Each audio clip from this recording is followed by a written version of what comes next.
Welcome to the Geek Homeworld. I am your host, Ed, aka Savage Tech Man. We talk sci-fi, TV, movies, superheroes, and all from a geek perspective. You can find us on Blogger, Google+, Twitter, Facebook, YouTube. We're everywhere. Join the Geek Homeworld.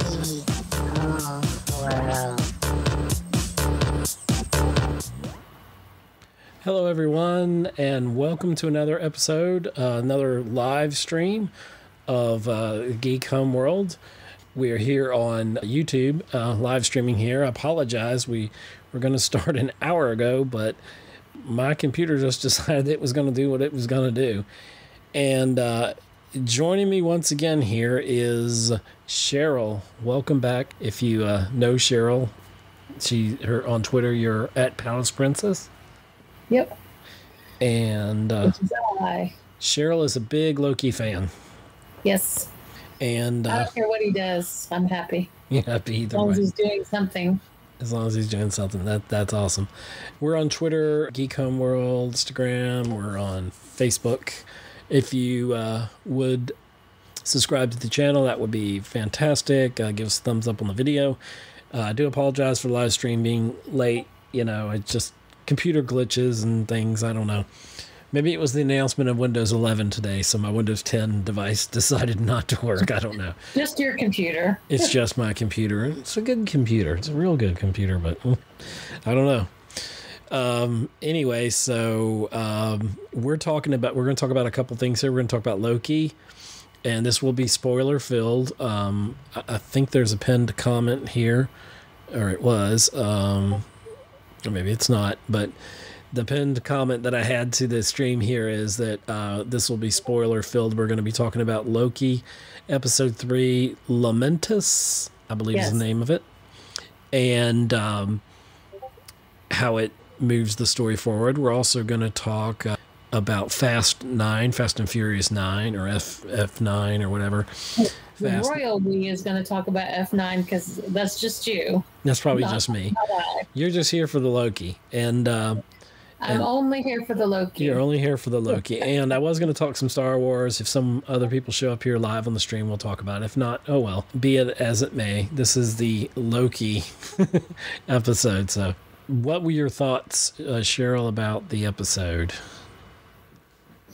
Well, it was really disappointing because it was so short. When it ended, we were stunned. I mean, not just because of the way that the episode ended, but the fact that it had ended so very quickly. So, I definitely could use a lot more Loki content. I thought it was a fun episode. I thought it was a fine episode. There have been some criticisms out there about it. I think really my only criticism is, it was so nice having the interplay between Mobius and Loki in the first 2 episodes. So Owen Wilson's character and Tom Hiddleston. And we didn't get, all we got was that same little clip from the end of the previous episode where Owen Wilson tells him not to follow Lady Loki, and we did have it confirmed that she is Sylvie, although it's still not entirely clear exactly who she is and what she's doing and why she's doing it. But I think one thing is very clear from this episode, and that is that we cannot trust the TVA. We may indeed see the TVA, or at least elements of the TVA, maybe the Judge Ravonna Renslayer, maybe they're actually the bad guys. I don't think that's surprising, but Loki is certainly continuing to learn more about what's going on.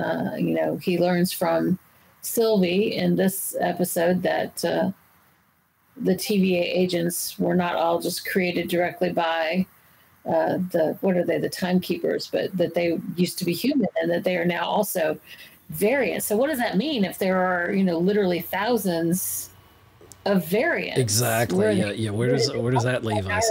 Variations created beyond the. Well, and I asked you this question too. I said, they showed us Mobius showed Loki in the first episode all these different versions of Loki. Well, if there is not already a multiverse, we know there's a multiverse when Sylvie sets off the time bomb, but there has to have already been these variants, these multiverses, variations, if you will, because he showed him a lot of different Lokis. So what does that mean? What does that mean? Is there really just a sacred timeline and they're just stomping back all of these variations on the timeline? That's just not possible. Something else is going on here and we are not seeing the whole picture. It's very sort of Wizard of Ozzy, maybe. You know, what is the role that possibly? Yeah, even in episode, I guess it was maybe episode 2, when maybe it was 1. I can't remember. But anyway, when Mobius 1 and 2 were similar in a way. Right. When Mobius goes in, well, they're the same story. When Mobius goes into the judge's chambers and he asked to see the timekeepers, you know, he's apparently never encountered them. She seems to have done so, or at least be in communication with them. But maybe that's not even true. Maybe they are entirely mythological. Maybe they don't exist at all. So it's all, I think what we get out of this episode is a whole lot more confusion, that we really don't know what's going on. And in the perils of the moment of being stuck on Lamentis, you know, they don't really have too much time to think about it, although they do have time for Loki to get drunk and sing and dance. They have time for that. But in terms of what's going on with the story, we really have no idea.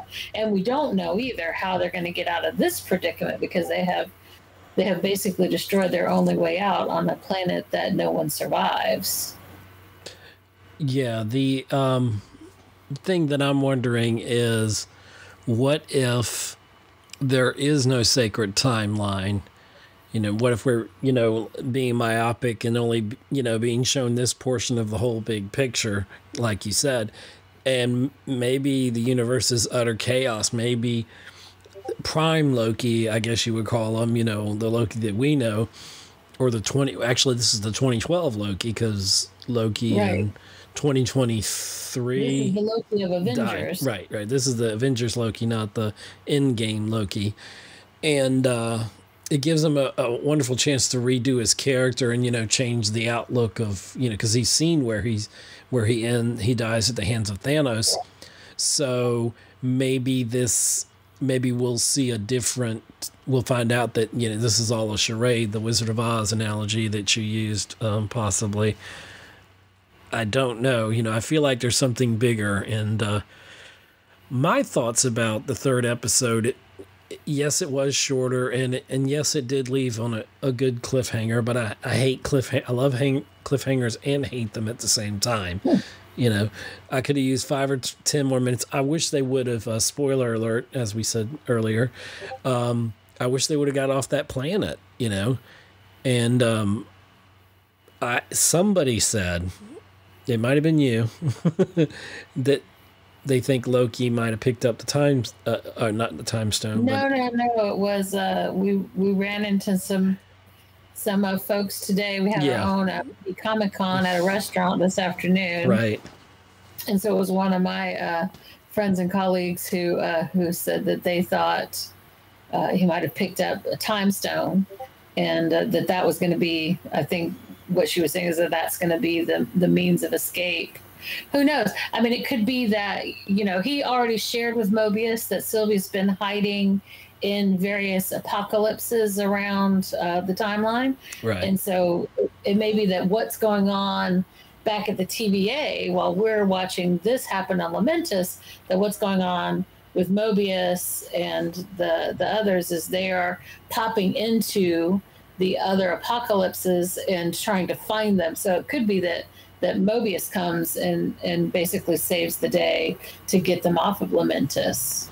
Or somehow another Loki variant shows up. Who knows? Because technically multiple Lokis could show up. You know, an infinite amount of Lokis could show up from the multiverse. Infinite Lokis, I like it. Infinite Lokis. Yeah, that's a lot of hair product. Well, or not. Well, but Sylvie's still insisting. She insists again for the second time, don't call me Loki. And also ask the question, what makes a Loki? And that's I think that's the central question right now. Well, it makes it look, is look how different she is as a Loki from him. Different skill sets, different genders, different histories. She always knew she was adopted, but she doesn't remember her mother. She doesn't really share much really about her own history. While, our Loki, Loki Prime, is just waxing nostalgic about everything. He's just all out there. I wonder if Loki has become a title, like maybe Thor is a title. The power of Thor, is going to be passed to Jane Foster in Love and Thunder somehow. And, I don't know. Maybe they're treating it like a title because maybe he really isn't Loki. Or I don't know. I don't know what to think. Well, and she apparently has been fighting the TVA her whole life. She says, "What does that mean?" Since she was a child, was she, is the TVA creating this, or is the TVA suppressing this? Everything is just really unclear. I think the only thing we can know right now is that we can't know anything. Maybe we're in the nightmare dimension or something, something with Doctor Strange. And maybe the Loki series is just in Loki's mind. I don't know. That's like too meta for me. I don't know. There's a lot of what we ifs. had with WandaVision, and again, I don't know anything about any of the comic book stuff except for what I read in the comments about these Disney Plus shows. You got Wanda's twins who are in the Young Avengers in the comics. You've got Sylvie now, who is Young Avengers in the comics. So, is all of this setting up to go to that? How is this setting up, if it is, for Doctor Strange, the multiverse of madness? Or is it not connected? How does this work in the grand MCU? Because it's all now canon, right? Even though we know the previous television shows are not canon. No, they basically, the shows that were not that were canon before, they've pretty much snuffed out, which is Agent Carter, Agents of S.H.I.E.L.D., all of those Netflix shows. But this show, anything on Disney Plus, is canon. So right, this is canon. Now that Disney owns everything, only Disney counts. Well, in a way, I mean, it is Disney Studios, so I need to go get my ears, my Mickey ears, so we can bow to our overlords. Not that I mind. Right. Just keep feeding me Loki, and it's okay. Yeah, all Loki all the time. But just Tom Hiddleston is just so good at that role, and you expect him to be mischievous, and it's good seeing him. I mean, I like the first two episodes were kind of a breakdown of Loki. They were trying to break him down to the fact that he's not mischievous at all. He's almost cruel and, power hungry. And he says, well, basically he already had the self-realization that he knows that he's inferior and he's projecting to be something of glorious purpose, like the first episode and all that, so that, he can make others feel like he is, make himself like above others when he's really not. He knows he's not. And, but I think there's much more to the story than what we've seen. And if I'm correct, there's only 6 episodes and we're 3 in, so we're halfway there, right, which seems very short. I mean, if you think about the time for it, if we average 30, 40 minutes, it's going to be shorter than Endgame. It's still, yeah. Everything will be shorter than Endgame, but it's, when you think about it, like 30 to 40 minutes or so of a show on Disney Plus, they do get to flesh things out more. I don't think it worked as well for Falcon and Winter Soldier. I don't even know if that would have worked as a film. It would have had to been really kind of cut down. They would have had to edit it for a film. Yeah, it was. Right. They drew out some things. It was like, this feels like the conclusion. Oh, but we need a couple more episodes, so we won't conclude it now. We'll just let him escape. WandaVision was so engrossing though that it felt like they had the opportunity to do that because they were breaking some new ground. And I did hear a comparison of the first 2 episodes of WandaVision where they were, going through the sitcoms and all that. and the first two Loki episodes as being kind of similar, in a way. So the setup. And so maybe, we're getting into the third episode. Wanda started, awakening. People started realizing more things were going on than what it seemed like. And I think we're going to see more of that with Loki. And I think, there's talk whether Loki is, instead of, not just Spider-Man setting up Doctor Strange in the Multiverse of Madness and WandaVision setting that up, but it feels like maybe Loki might directly be affecting things because the MCU is wonderfully connected, that maybe he's going to cause some of the problems. It won't just be, Wanda's the villain of Doctor Strange, or she's just going after her kids. It's like, I feel like things are building, and these shows, Disney Plus shows, are good for that. And we have Black Widow. Black Widow is going to basically be a flashback. It's this happens. I mean, so technically Tony Stark could be in this. Yeah. I mean, well, we got to keep in mind that Black Widow was intended to be released before these shows aired. Yeah. Because it was supposed to be out over a year ago. Exactly. So in terms of, how is Loki? Well, and I think we have to be careful about expecting how these Disney Plus shows are feeding into the cinema universe for the films, because I think it's dangerous to set things up on the show and have that play out in the film, because not everyone who goes to the theater to see the movies is watching the Disney Plus shows. That's true. That's true. I think the things that are happening in the Disney Plus television shows have to in some way still be separate from the films. It's kind of like in Agents of S.H.I.E.L.D. in the first season of Agents of S.H.I.E.L.D. Right. There were things happening in the movies that were impacting the show, but nothing in the show was reflected in the cinema. I agree, but I feel like that it's a little, Loki's a little of both. It has to connect to the universe, but also be the inverse of that, I feel like it's a little of both in a way. Because, otherwise in the film, if for instance, Loki and Sylvie blow up all of these things, so she's already created all these timelines. Right. But if there's some battle with the Timekeepers and it blows it up even more, and so maybe this is the Multiverse of Madness that we already know is going to be part of the Doctor Strange show. Once it gets into the cinema, they're going to need to just give too much information in order to establish this is what has happened, because they always want the films to be able to stand on their own in some way. Well, because they build on the story, but they have to stand on their own. They want you to. It's purposely because they want to have that connective tissue to the movies with the Disney Plus shows, and they want you, of course, to subscribe to Disney Plus, so you will kind of learn that backstory.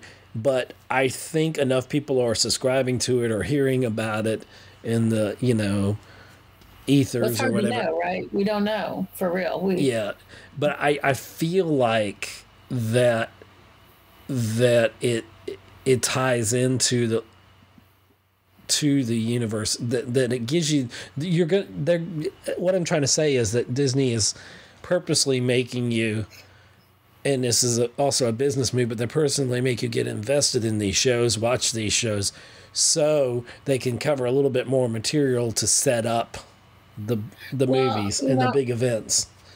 I think absolutely. The people who are watching Disney Plus, 100%, they're going to watch the films. They're going to go to the theaters and pay the money, or they're going to watch them on Disney Plus with the whatever, premium price Disney's going to put on them to watch them on Plus. But I don't think that's true in the reverse. I don't think the people who go to the cinema are going to necessarily invest in the shows and watching them on the Disney platform. And I think they're going to be at a bit of a disadvantage if they don't watch the Disney Plus shows. Well, that's what I'm saying. They're not going to. I think they've got to keep that in mind as they're writing the upcoming films. Is that the audience won't all have had the advantage of watching the television shows. Mm-hmm. So they can't really build everything in the stories that way unless they're going to explain them. And then are we going to get into a problem with too much exposition or too much flashback or, you know? Well, one thing that's a little different, and I know it is different, is that, and you touched on this with especially Agents of S.H.I.E.L.D., whenever there was a film, they would tie like Civil War or something like happening. Dark World, after Thor, Dark World. They would incorporate that into their show. To clean it up. Right. So, but it didn't work in reverse, and that's because Disney, didn't really consider those shows canon because the fact that Coulson was alive, that was just some kind of, maybe it was I guess we would call it now a branch timeline, right? An alternate timeline. So in that other timeline, Agents of S.H.I.E.L.D. existed, and maybe all the Netflix shows. And they alluded to that in the first episode of Loki because they talk about the death of Coulson, but they don't reference the fact that Coulson wasn't really dead, which was the basis of Agents of S.H.I.E.L.D. And that supposed Easter egg that we think was Peggy Carter being escorted in there, was that Peggy Carter from Endgame,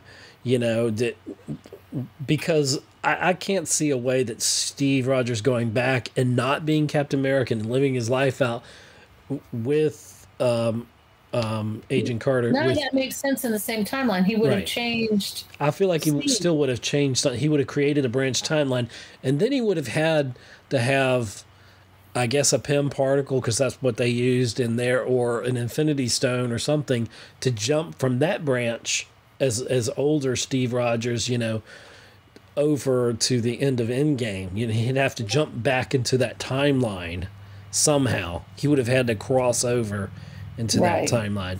So maybe the reason that you can't, because they talk about, the whole idea of like the Back to the Future, don't alter your timeline because you're going to change your future, and and Dr. Banner and everybody's like, no, that's not how this works. Yeah, the MCU timeline works different. It doesn't work that way. Is like it doesn't matter what you change because you just create an alternate timeline. So all the timelines exist at once, right? Right. So that's not new either in science fiction. That's no, it's not. And so maybe Back to the Future and all these other, like Hot Tub Time Machine and all the ones that they referenced in Endgame, maybe they all exist in like a kind of closed loop kind of time where the MCU is just, it's all timelines, and then here's the sacred timeline, or the prime, what we might call a prime timeline. Why is this sacred? Why is this sacred? And why is there a bureaucracy for this sacred timeline? And what does anything mean? It's been said that King the Conqueror, and I know you don't really know who that is, but he is, well, this is probably big spoilers, but the Fantastic Four is, in the comics, the Fantastic Four had a son, Reed Richardson's Storm, and I forgot his name, but one alternate reality version of him is Kang the Conqueror, and he is what I want to say a Time Lord, but he's not a Time Lord. You know what I mean. Whatever the MC, he's not Doctor Who, but he is basically someone who has bothered the Avengers in the comics through different time periods because he time jumps and he can essentially go to different times, which is kind of what Loki has done, and the variants. But I think possibly maybe Kang is the one that is behind this. Everybody looks at in the church, they think it's I can't say his name. Mephisto, thank you. And that's one of the Easter eggs there, and I think the second episode of Loki. But everybody was saying that during WandaVision, and it wasn't.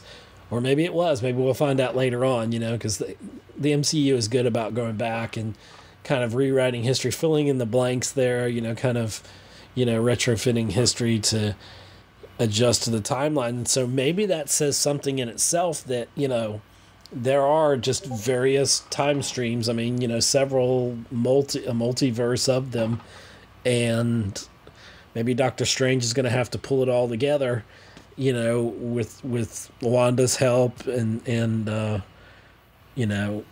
Spider-Man into the not into the Spider-Verse, but the next Spider-Man, No Way Home. The title to me says that there's no way home back to your timeline. So, we're going to see different versions of Batman and all this crazy stuff. Not Batman. Batman, really? Did you just say Batman? Did I say Batman? I'm thinking of the Flash. I just crossed my universes there, but who knows? Maybe we can get some DC. That would be just like really cool. But maybe there's a timeline where mutants already exist, and that's how the X-Men, just come into our timeline. Maybe these timelines merge, kind of like what in DC they had a thing called Crisis on Infinite Earths. They had too many titles going, and they said, okay, let's just bring it down. In the comics, they wanted to simply bring it down to like, a certain one universe with comics. So they basically had, characters. There were so many different versions of Superman and Batman and all these different characters, and that's still DC. And that's DC. So this is MCU's version of that. Well, I think. I mean, Marvel is definitely anything. Absolutely anything is possible. But let's talk about this. We know Mobius showed us different Lokis that were extremely different from each other. So from an evolutionary point of view, why are they different? If they all are only one timeline, the sacred timeline, we know there are at least two versions of our Loki, Loki Prime, the one who stays in New York past 2012 and gets killed by Thanos. And is dead. And they did say in the show, you're dead. And he's dead. He watched his reel literally end. Back again. And that's the death that the Loki who escapes 2012 and goes to, where was it? Mongolia, and gets taken into the Gobi Desert. Yeah. So but he still exists as the Loki who carries forward and gets killed by Thanos. So these two Lokis are definitely existing at the same time in different places. But then we have these other Lokis who are very different from these two, who are identical except for experience. Right.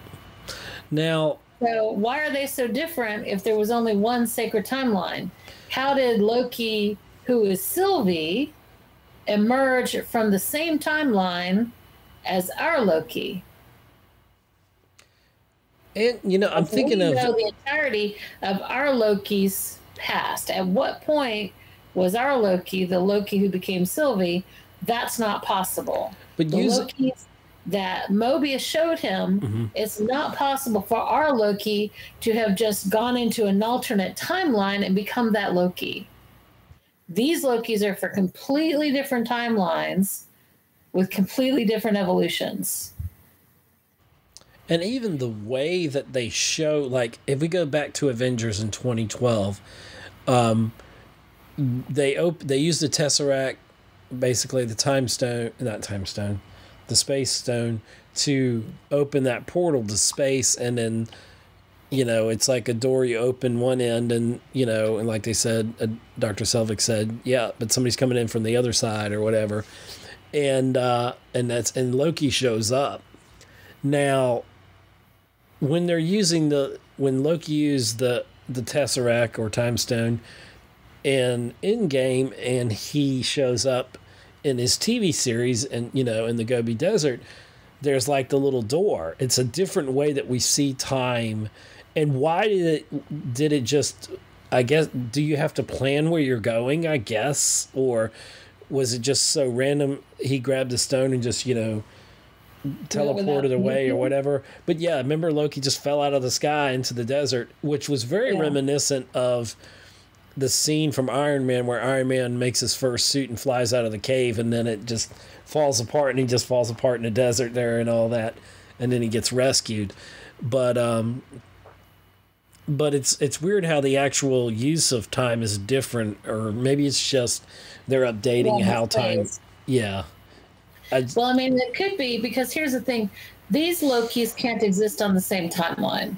So, and they can't exist in branches off of the same timeline because they couldn't have evolved so differently. So maybe there are parallel timelines that when they branch, interconnect, and that's how these other Lokis came into contact with the so-called sacred timeline. Well, what is it, Miss Minutes? That does the little cartoon. I love Miss Minutes. I need to get like a poster of Miss Minutes.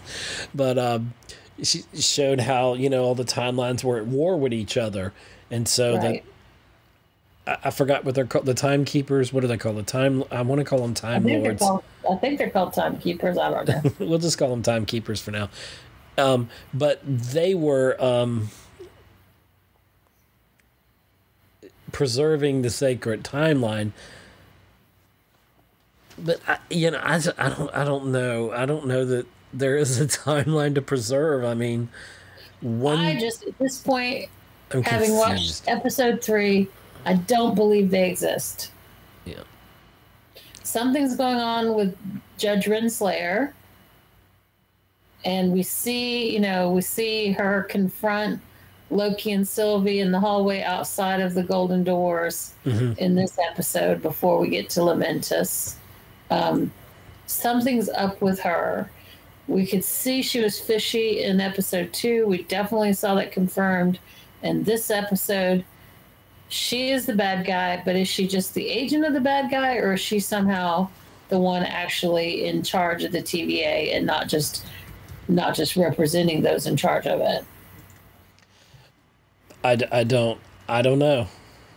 That is a good question. We'll find out more next week. I guess we will. So, I don't think there's much more to say about Loki. I feel like we're gonna, since we had issues getting the stream going. We're almost running longer talking about Loki than the episode actually ran. Yeah. Ouch. That's true. Yeah, we've probably already passed the time more than they actually showed. So, final thoughts on episode 3 of Loki, Lamentis. Here's what I like about episode 3. There's still 3 more episodes. I wish there were like. I thought it was a lot of fun to watch. It was fun seeing the different approaches that Loki and Sylvie have to problem solving. I know. I wanted to see more. About Sophie DiMartino's acting. I mean, I think she also did an outstanding job in her character. So, very strong. But still missed Owen Wilson. Would have liked to see him more. Yeah. And maybe he'll be back as the hero who gets them off Lamentis in the next episode. We'll see how they get off. How do they get off Lamentis? Dun, dun, dun. My final thoughts on Lamentis, the 3rd episode of Loki, is, well, there was a big reveal, and the internet's got a little bit of buzz that Loki is bisexual or whatever. I don't see where that even matters.